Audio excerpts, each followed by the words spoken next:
Taste the Daily.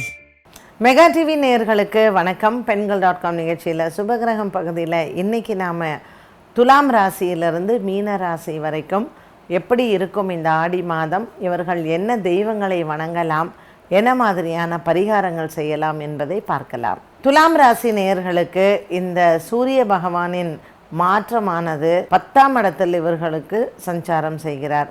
ஆகவே இந்த துலாம் ராசிக்காரர்களுக்கு இந்த 10ஆம் இடத்தில் இருக்கக்கூடிய சூரியன் யாருக்கு அதிகமாக அஃபெக்ட் பண்ணோன்னா அரசாங்க உத்தியோகத்தில் இருக்கிறவங்களுக்கு தான். இப்போ நீங்கள் ஒரு இடம் மாற்றம் கேட்பீங்க, கிடைக்காது.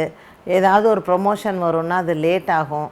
ஸோ அவங்களுக்கு அது அடுத்த மாதம் அது லாபத்தில் வரக்கூடிய காலகட்டத்தில் எல்லாம் அவங்களுக்கு it will fall in place. இப்போ குரு பகவானும் 8ஆம் இடத்துல, செவ்வாய் பகவானோடு சேர்ந்து 8ஆம் இடத்துல இருக்கிறதுனால கணவன் மனைவி இடையே நிறைய சின்ன சின்ன பிரச்சனைகள் வரலாம். புதிதாக திருமணமான தம்பதிகள் வாக்குவாதங்கள் இல்லாமல் பார்த்து கொள்வது நல்லது. அதே மாதிரி இப்போ இந்த ஆடி மாதத்தில் நிறைய வெளியூர் பிரயாணங்கள் உங்களுக்கு இருக்கும், அலைச்சல்களும் நிறையா இருக்கும். ஸோ இதெல்லாம் எனக்கு ஏதாவது கஷ்டத்தை கொடுக்குமா, இல்லை ஏதாவது உடல் ஆரோக்கியத்தில் பாதிப்பை கொடுக்குமானா, ஏற்கனவே குருவும் செவ்வாயும் 8ஆம் இடத்துல இருக்கிறதுனால உடல் ஆரோக்கியத்தில் நீங்கள் கவனமாகத்தான் இருக்க வேண்டும். மருத்துவ செலவுகளும் நமக்கு வரத்தான் செய்யும். இதெல்லாம் நம்ம கொஞ்சம் இந்த ஆடி மாதத்தில் ரொம்ப ஐயோ இப்படி இருக்கே அப்படின்னு நினைக்காம, சரி என்ன பண்ணுறது, நம்ம சேஃப்டி மெஷர்ஸ் அப்படிங்கிறத பார்த்துக்கோங்க. 6ஆம் இடத்துல இருக்கக்கூடிய ராகு நம்மளை நிறையா கடன் வாங்க வைக்கும். ஸோ வீட்டில் பெரியவங்க ஆரோக்கியம், எப்போ பார்த்தாலும் ஹாஸ்பிட்டல் போகிறது, இல்லை அவங்களுக்கு ஒரு அட்மிஷன் போடுறது, அப்புறம் 10 நாள் ஹாஸ்பிட்டலில் இருந்துட்டு வீட்டுக்கு வர்றது. ஸோ இந்த மாதிரியான மருத்துவ செலவுகள் எல்லாம் நமக்கு உடல் ஆரோக்கியம் நல்லா இருந்தால் கூட வீட்டில் இருக்கக்கூடிய பெரியவர்களின் உடல் ஆரோக்கியத்தில் பாதிப்புகள் வருவதற்கு வாய்ப்புகள் உண்டு. இப்போ நீங்கள் ஒரே பையன்தான், நீங்கள் தான் எல்லாம் ரெஸ்பான்சிபிலிட்டி எடுத்துக்கணுன்னா என்ன பண்ணுறது, இந்த மாதம் நீங்கள் கஷ்டப்பட்டு தான் ஆகணும்.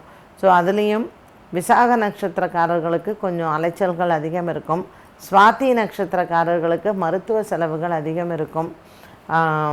சித்ரா நட்சத்திரக்காரர்களுக்கு பெற்றோர்களிடத்தில் நிறையா, குறிப்பாக அப்பாவோட நிறைய சண்டை வரும்.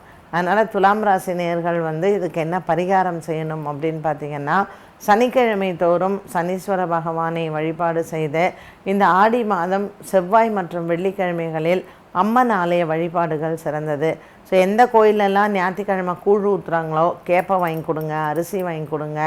அதே மாதிரி அம்மனுக்கு அபிஷேகத்திற்கு உண்டான பொருட்கள் எல்லாம் வாங்கி கொடுங்க. ஆடி பௌர்ணமி ரொம்ப விசேஷம், அம்மன் ஆலய வழிபாடு செய்யுங்க. விருச்சிக ராசி நேயர்கள், இந்த விருச்சிக ராசி நேயர்களுக்கு ரொம்ப ஒரு அதிர்ஷ்டமான காலம் அப்படின்னு சொல்லலாம் இந்த ஆடி மாதம். ஏன்னா இந்த ஆடி மாதத்தில் விருச்சிக ராசி நேயர்களுக்கு ஏற்கனவே குருவும் செவ்வாயும் 7ஆம் இடத்துல இருக்கிறாங்க.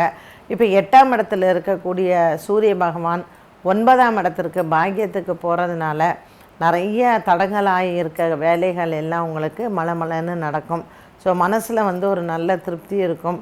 பரவாயில்ல, நான் கஷ்டப்படாமல் இருக்கேன் அப்படிங்கிற ஒரு தைரியமும் வரும். ஸோ விருச்சிக ராசி நேயர்களுக்கு ஒரு நம்பிக்கை தரக்கூடிய மாதமாக இருக்கும் இந்த ஆடி மாதம். மற்றபடி பிள்ளைகளினுடைய ஆரோக்கியம், கணவன் மனைவி ஒற்றுமை, குடும்பத்தில் இருக்கக்கூடிய சின்ன சின்ன விஷயங்கள், இது எல்லாமே உங்களுக்கு மாற்றத்தை தரும். இந்த ஆடி மாதம் இப்போ பெரும்பாலும் விருச்சிக ராசி நேயர்களுக்கு எல்லாமே அவங்களுக்கு சக்ஸஸ்ஃபுல்லாக வரக்கூடிய ஒரு காலமாகவே அமைகிறது. கேது லாபத்தில் இருக்கார், குரு 7ல் இருக்கார், சூரியன் பாக்கியத்தில் இருக்கார். ஸோ சூப்பர் டூப்பரான ஒரு மாதம் அப்படின்னே சொல்லலாம். இந்த விருச்சிக ராசி நேயர்கள் குலதெய்வ வழிபாடை ஆடி அமாவாசையில் செய்ய நீங்கள் எடுத்த காரியத்தில் வெற்றி கிடைக்கும். தனுசு ராசி நேயர்கள், இந்த ஆடி மாதம் தனுசு ராசி நேயர்களுக்கு பார்த்திங்கன்னா சூரியன் 8ஆம் இடத்துல இருக்கிறார். கொஞ்சம் பெற்றோர்களின் உடல் ஆரோக்கியம், குறிப்பாக தந்தையின் உடல் ஆரோக்கியத்தில் கவனத்துடன் இருப்பது நல்லது. குரு பகவான் செவ்வாயுடன் சேர்ந்து 6ஆம் இடத்தில் இருப்பதனால உங்களினுடைய உடல் ஆரோக்கியம், வயிறு சம்பந்தப்பட்ட பிரச்சனைகளில் கவனமாக இருக்க வேண்டும். இந்த 8ஆம் இடத்தில் சஞ்சாரம் செய்யக்கூடிய சூரிய பகவான் தந்தையின் உடல் ஆரோக்கியத்தில் சற்று கவனத்துடனும் எச்சரிக்கையுடனும் இருப்பது நல்லது. தனுசு ராசி அன்பர்களுக்கு பொருளாதார நிலைமை நன்றாக இருக்கும். மற்றபடி வேலை விஷயங்களிலுமே நல்ல ஒரு மாற்றத்தை நீங்கள் பார்க்கலாம். தனுசு ராசி நேயர்களுக்கு எடுத்த காரியத்தில் வெற்றியும் கிடைக்கும். இது பரிகாரமாக நீங்கள் என்ன செய்யலாம் அப்படின்னு பார்த்தீங்கன்னா, செவ்வாய் மற்றும் வெள்ளிக்கிழமைகளில் அம்மன் ஆலய வழிபாடு மற்றும் அமாவாசையில் குலதெய்வ வழிபாடை செய்யலாம். மகர ராசி நேயர்கள், ஆடி மாதம் சூரியன் 7ஆம் இடத்துல இருக்கார். ஸோ அவசியம் சிவபெருமானினுடைய கடாட்சம் உங்களுக்கு முழுமையாக உண்டு. இந்த மகர ராசி அன்பர்களுக்கு இந்த ஆடி மாதத்தில் சிவன் ஆலய வழிபாடை மறக்காமல் செய்யவும். ஞாயிற்றுக்கிழமைகளில் சிவன் பெருமானையும் மற்றும் சப்தகன்னிகளையும் இவர்கள் செய்ய பூமி சம்பந்தப்பட்ட பிரச்சனைகள் இவர்களுக்கு தீரும். கணவன் மனைவியிடையே இருக்கக்கூடிய ஒரு குறை இதுவும் தீரக்கூடிய ஒரு காலமாகவே அமைகிறது. ஸோ இவங்களுக்கு குரு பகவான் ஏற்கனவே 5ஆம் இடத்துலையும் கேத்து பகவான் ஏற்கனவே 9ஆம் இடத்துலையும் இருப்பதனால இப்போது சூரிய பகவான் 7ஆம் இடத்திற்கு போகிறார். அதனால் இந்த ஆடி மாதம் மகர ராசி நேயர்களுக்கு கணவன் மனைவி ஒற்றுமை சிறப்பாக இருக்கும். உடல் ஆரோக்கியம் நல்ல ஒரு சந்தோஷத்தை தருவதாகவே அமையும். கும்பராசி நேயர்கள், இந்த கும்பராசி நேயர்களுக்கு இந்த ஆடி மாதத்தில் நல்ல ஒரு பண வருவாய் வரக்கூடியதாக இருக்கும். இவ்வளோ நாளாக நமக்கு இருக்கக்கூடிய வழக்குகள் விசாரணைகள் இது எல்லாம் நமக்கு சாதகமாக வரக்கூடிய ஒரு காலம். சூரிய பகவான் 6ஆம் இடத்திற்கு சஞ்சாரம் செய்வதனால் மருத்துவ செலவுகள் குறைந்து மற்றும் நம்ம எண்ணிய காரியங்களும் நமக்கு நிறைவேறும். பல காலமாக நம்ம நினச்சி நிறைவேறாத ஆசைகள் இந்த ஆடி மாதத்தில் நமக்கு நிறைவேறும். வழிபாடுகள் அப்படின்னு சொன்னோம்னா கும்பராசி நேயர்களுக்கு குறிப்பாக சதயம் நட்சத்திரக்காரர்களுக்கு இந்த ஆடி மாதத்தில் ஞாயிற்றுக்கிழமை நீங்கள் சிவபெருமானினுடைய வழிபாடும் செவ்வாய் வெள்ளிகளில் நீங்கள் விநாயகரோடு சேர்ந்த புற்றுக்கு பால் ஊற்றுவது தீபமேற்றுவது நாகராஜாவை வழிபாடு செய்வது சிறப்பு.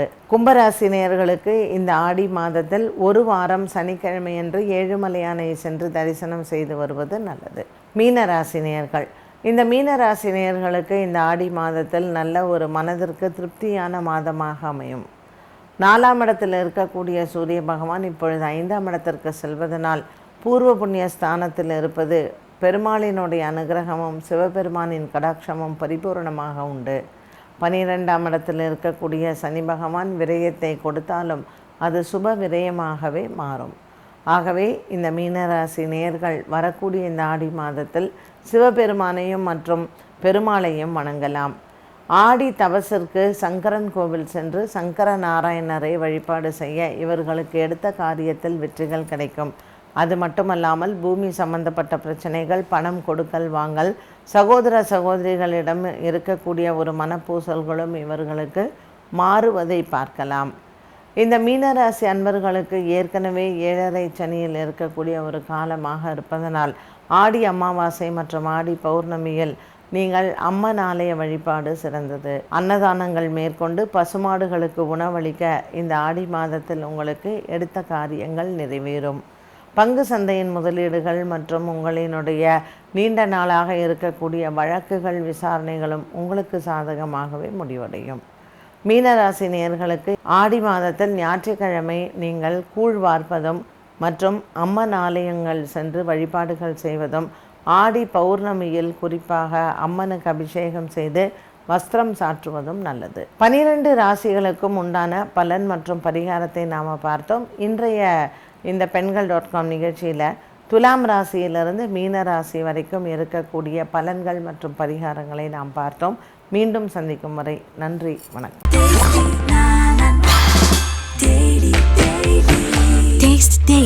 Taste the Daily.